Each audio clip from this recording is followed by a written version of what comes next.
Welcome to Good Life Educare. आज है 8 जुलाई 2023 और 8 जुलाई 2023 से करंट अफेयर्स के जितने भी इंपॉर्टेंट क्वेश्चन बन सकते हैं सारे हम इस वीडियो में डिस्कस करेंगे और हर क्वेश्चन से रिलेटेड इंपॉर्टेंट फैक्ट्स में मैं आपको बताऊंगा। तो आप इस पूरे वीडियो को बहुत ध्यान से देखिए। लास्ट में मैं आपसे क्वेश्चन भी पूछूंगा, उसका आंसर आपको कमेंट बॉक्स में बताना है। आप इस वीडियो का PDF फाइल आप इस वीडियो के डिस्क्रिप्शन बॉक्स में दिए गए टेलीग्राम चैनल पर जाकर डाउनलोड कर सकते हैं। तो चलिए एक एक करके सारे क्वेश्चन को देख लेते हैं जो 8 जुलाई से महत्वपूर्ण है और बनने वाले हैं एग्जाम पॉइंट ऑफ व्यू से जो महत्वपूर्ण है। और 8 जुलाई से कौन कौन से क्वेश्चन बन रहे हैं। तो पहला क्वेश्चन है, हाल ही में विश्व किस्वाहिली भाषा दिवस 2023 कब मनाया गया है। तो विश्व किस्वाहिली भाषा दिवस 2023 7 जुलाई को मनाया गया है। तो यूनेस्को हर साल 7 जुलाई को विश्व किस्वाहिली भाषा दिवस मनाता है। ये एक अफ्रीकी भाषा है और पहली अफ्रीकी भाषा है जिसका दिवस मनाया जाता है। तो इसको आपको याद रखना है। तो यूनेस्को क्या है। तो United Nation for education scientific culture and organisation. UNESCO का फुल फॉर्म क्या होता है। तो United Nation education scientific and cultural organisation. तो इसको आपको याद रखना है। यूनेस्को का स्थापना कब हुआ है ये भी याद रखना है। तो 1945 यानी कि 1945 में इसकी स्थापना हुई थी। हेडक्वार्टर कहाँ है।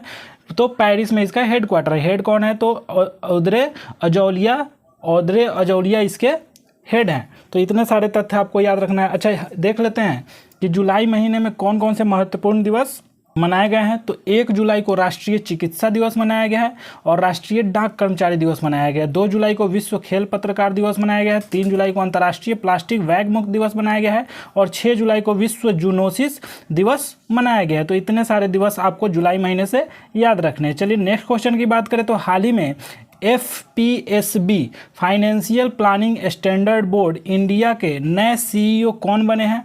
तो FPSB के नए CEO कृष्ण मिश्रा बने हैं। तो कौन बने हैं। कृष्ण मिश्रा बने हैं। तो इनको आपको याद रखना है कि FPSB financial planning standard board के नए CEO कृष्ण मिश्रा बने हैं। तो ये बहुत महत्वपूर्ण है, इसको याद रखना है। चलिए नेक्स्ट क्वेश्चन की बात करें। तो नेक्स्ट क्वेश्चन है, हाल ही में किस राज्य सरकार ने विधुर और अविवाहित लोगों के लिए मासिक पेंशन की घोषणा की है। तो विधुर और अविवाहित जो विवाह नहीं किए हुए और विधुर हैं उनके लिए मासिक पेंशन की घोषणा कौन से राज्य ने किया है। तो ये हरियाणा राज्य ने किया है। तो हरियाणा राज्य से हम देख लेते हैं कि हरियाणा की राजधानी कहाँ है। तो हरियाणा का राजधानी चंडीगढ़ है। मनोहर लाल खट्टर वहाँ के चीफ मिनिस्टर हैं। भंडारू दत्तात्रेय वहाँ के गवर्नर है। अच्छा 45 साल से 60 साल के ऐसे अविवाहित लोग जिनकी इनकम बहुत कम है उनको हरियाणा सरकार 2750 रुपये मासिक देगी और जो 40 से 60 साल के विधुर लोग हैं उनको भी 2750 रुपये मासिक पेंशन हरियाणा सरकार देगी। तो ये बहुत महत्वपूर्ण है, इसको आपको याद रखना है। अच्छा हरियाणा से ये भी देख लेते हैं कि हरियाणा ने 6ठी युवा महिला राष्ट्रीय चैंपियनशिप जीती है। स्टार्टअप 20 शिखर सम्मेलन गुरुग्राम में हुआ है। हरियाणा ने भारत की पहली हाइड्रोजन संचालित ट्रेन चलेगी। हरियाणा सरकार ने पद्म पुरस्कार के लिए 10,000 रुपये मासिक देने की घोषणा की है। हरियाणा ने झारखंड को हराकर 13वीं हॉकी इंडिया सब जूनियर महिला राष्ट्रीय चैंपियनशिप जीती है। तो हरियाणा से इतने सारे तथ्य आपको याद रखने। चलिए नेक्स्ट क्वेश्चन की बात करें। तो नेक्स्ट क्वेश्चन है, हाल ही में किसने single window NCC national cadet course का शुभारंभ किया है।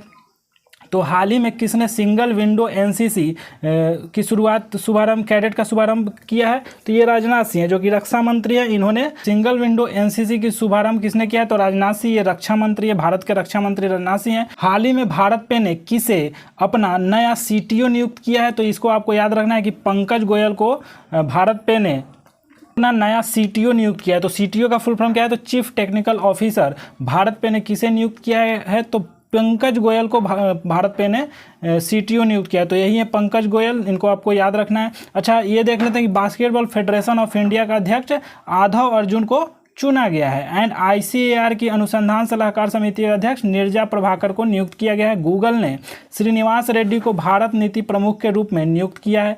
क्विकहिल टेक्नोलॉजी ने विशाल साल्वी को CEO नियुक्त किया है। ग्रेट इमिग्रेंट्स की 2023 वार्षिक सूची में अजय बंगा को नामित किया गया है। BCCI ने सीनियर पुरुष क्रिकेट चयन समिति का अध्यक्ष अजीत अगरकर को नियुक्त किया गया है। तो इतने सारे तथ्य नियुक्ति से आपको याद रखने हैं। चलिए नेक्स्ट क्वेश्चन की बात करें तो नेक्स्ट क्वेश्चन है, हाल ही में वासुदेवन नंबूथिरी का निधन हुआ है, वह कौन थे? तो वासुदेवन नंबूथिरी एक चित्रकार थे, ये न्यूज़पेपर और मैगजीन के लिए कार्टून बनाते थे, इनका हाल ही में निधन हुआ है। तो यही है वासुदेवन नंबूथिरी, इनको आपको याद रखना है। ये एक चित्रकार थे, ये मैगजीन और न्यूज़पेपर के लिए कार्टून बनाते थे। चलिए नेक्स्ट क्वेश्चन की बात करें तो नेक्स्ट क्वेश्चन है, हाल ही में किस राज्य सरकार ने गीग श्रमिकों को 4 लाख का बीमा कवर देने का घोषणा की है? तो गिग श्रमिक क्या होते हैं? तो जो ई कॉमर्स कंपनी के लिए डिलीवरी बॉय का काम करते हैं, उनके लिए कौन से राज्य के सरकार ने 4 लाख का बीमा कवर देने का घोषणा किया है? तो ये कर्नाटक राज्य है। कर्नाटक राज्य के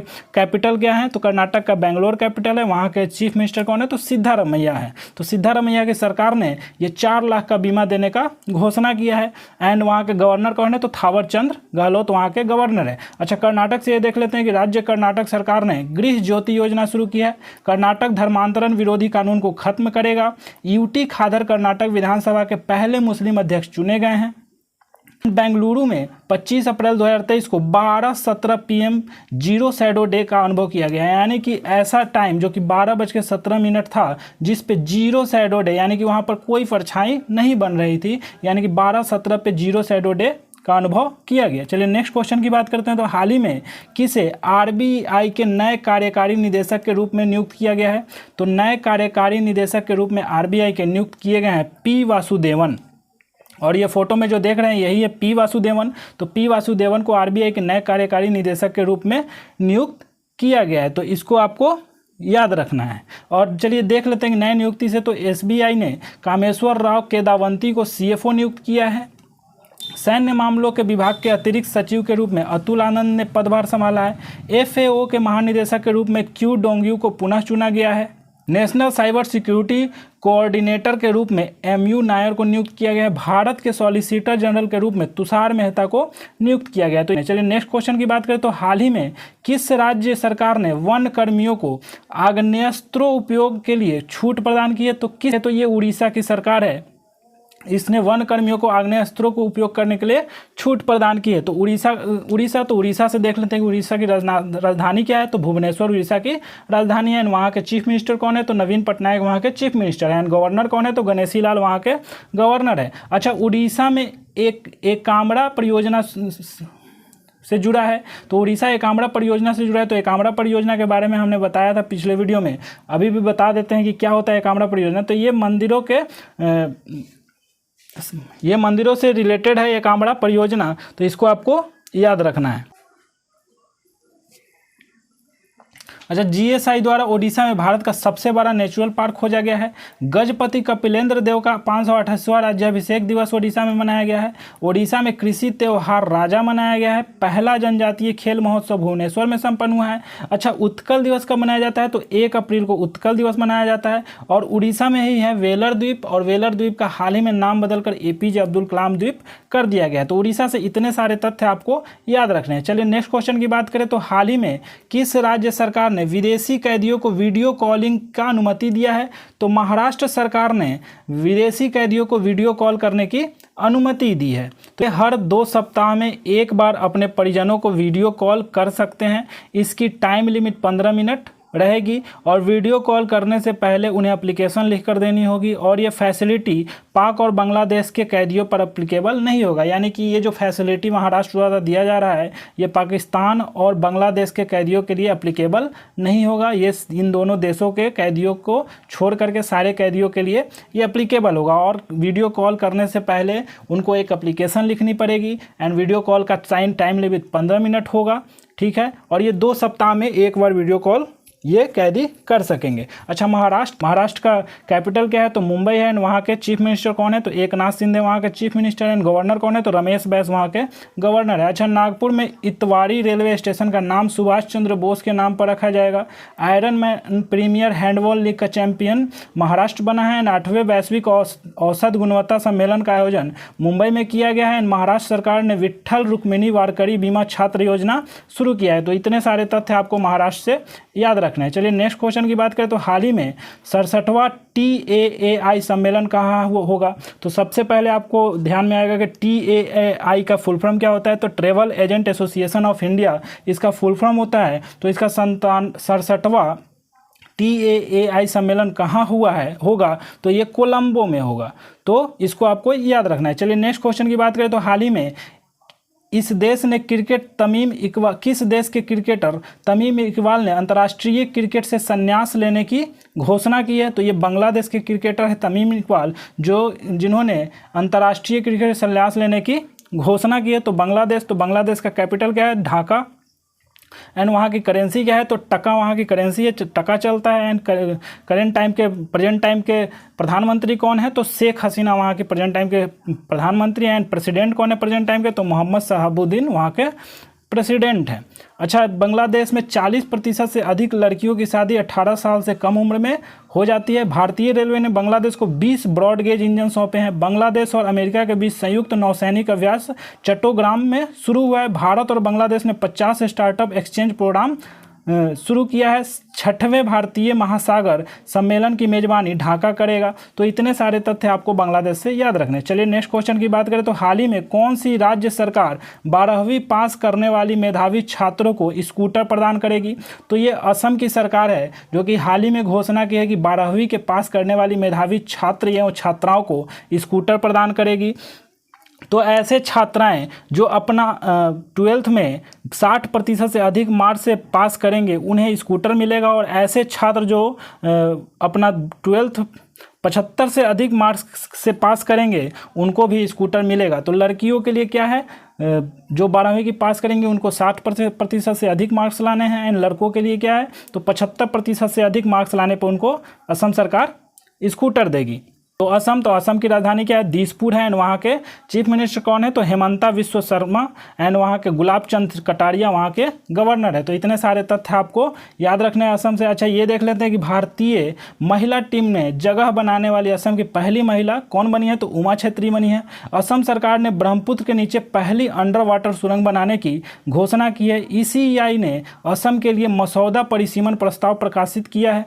असम के राज्यपाल ने पार्टीशन फ्रीडम नामक पुस्तक विमोचन किया है। तो किसने विमोचन किया है, तो गुलाब चंद कटारिया ने, जो कि असम के राज्यपाल हैं, उन्हीं ने इस पुस्तक का विमोचन किया है। चलिए नेक्स्ट क्वेश्चन की बात करें तो हाल ही में किस देश के पुरुष टीम ने दूसरा FIH हॉकी प्रो लीग खिताब जीता है। तो FIH खिताब जीता है तो कौन सा है, तो नीदरलैंड है। तो नीदरलैंड से देख लेते हैं कि नीदरलैंड की कैपिटल क्या है, तो एम्स्टर्डम है। एंड यहाँ करेंसी क्या चलता है, तो यूरो चलता है। एंड प्रधानमंत्री प्रेजेंट टाइम के कौन है, तो मार्क रूट यहाँ के प्रेजेंट टाइम के प्रधानमंत्री है। चलिए आज के करंट अफेयर से लास्ट क्वेश्चन देख लेते हैं। हाल ही में भारतीय नौसेना ने कहाँ आउटरीच कार्यक्रम शुरू किया है। तो हाल ही में भारतीय नौसेना ने लद्दाख में आउटरीच कार्यक्रम शुरू किया है। तो लद्दाख के अभी के लेफ्टिनेंट गवर्नर कौन है, तो लेफ्टिनेंट ब्रिगेडियर BD मिश्रा हैं। ठीक है, तो इनको आपको याद रखना है। अच्छा, लद्दाख से ये भी याद रखना है कि हेमिस महोत्सव कहाँ मनाया गया, तो अभी हाल ही में लद्दाख में हेमिस महोत्सव मनाया गया है। भारतीय सेना ने लद्दाख में अभ्यास आग्नेयास्त्र 1 आयोजित किया है। भारतीय नौसेना ने जूली लद्दाख नामक आउटरीच कार्यक्रम शुरू किया है। 5 दिवसीय मोनलम चेनमो उत्सव लेह में हुआ है। तो इतने सारे करंट अफेयर्स के क्वेश्चन आपको याद रखने हैं आज से 8 जुलाई से। चलिए पिछले वीडियो का क्वेश्चन डिस्कस कर लेते हैं। पिछले वीडियो में आपके लिए क्वेश्चन था, हाल ही में कौन सा देश संघाई सहयोग संगठन का नया अस्थायी सदस्य बना है। तो SCO का नया अस्थायी सदस्य कौन बना है, तो ईरान बना है। इसके बारे में आपको कमेंट बॉक्स में विस्तृत तरीके से लिखना था।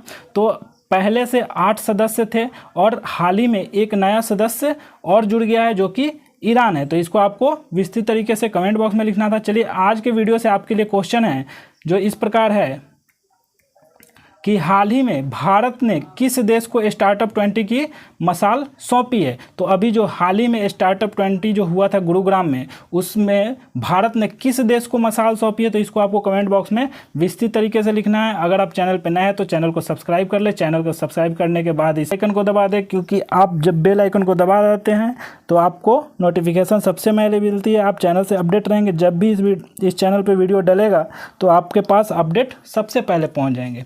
आपको वीडियो अच्छा लगा है तो इसको लाइक करें, सब्सक्राइब करें एंड ज़्यादा से ज़्यादा लोगों तक शेयर करें। जो पढ़ने वाले बच्चे हैं उनके लिए एक सुझाव है कि इस चैनल को सब्सक्राइब कर लें, क्योंकि इस चैनल पे आने वाले समय बहुत अच्छे एग्जाम पॉइंट ऑफ व्यू से बहुत ज़्यादा ही अच्छे वीडियो डलने वाले हैं। अभी सिर्फ करंट अफेयर्स के डल रहे हैं, तो उसके लुत्फ़ उठाएं, क्योंकि ये जो करंट अफेयर्स हैं, डेली के करंट अफेयर्स महत्वपूर्ण वही करंट अफेयर्स है जो एग्जाम पॉइंट ऑफ व्यू से बहुत ही महत्वपूर्ण है। चाहे वो एसएससी का एग्जाम हो, यूपीएससी का एग्जाम हो या स्टेट पीसीएस का एग्जाम हो, सारे के लिए क्वेश्चन बहुत ही महत्वपूर्ण है। तो उम्मीद करते हैं कि आप स्वस्थ होंगे, मस्त होंगे। फिर मिलते हैं नेक्स्ट वीडियो में नेक्स्ट करंट अफेयर्स के साथ। तब तक के लिए जय हिंद।